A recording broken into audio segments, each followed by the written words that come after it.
Ayun guys, January 17, pang-upload naman natin to sa YouTube. Oh, ito yung mga ano natin, pa-ship natin, oh. Halo-halo na sila.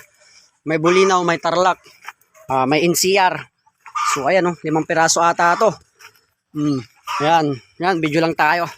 Pagka nagpapa-ship tayo para nakikita ng mga customer nila at customer namin. Ayan, bali located tayo sa Gasak Mangalan. So video na lang ako guys mamaya pag nasa drop and go at GNT na kami. Ayun, thank you. Ayun mga boss, yung pa-drop natin ngayon sa GNT. Pabiyahe na kami. Kasama ko si paring dyan, oh. Footboard ng Venus, mags ng Venus, crankcase ng Gala, kasama yung gear. Ayan pa, meron pa yung gear set nandyan, oh. Mga bossing. Tapos video na tayo pag nasa GNT, mga bossing ko, para talagang makita nyo na legit ang Mitsuki Sky Surplus. Ayan bossing, yung mga pa-drop natin sa GNT. Ayan, GNT Salay Mangaldan. Yun, na-drop na yung isa. Next na rin yung isa.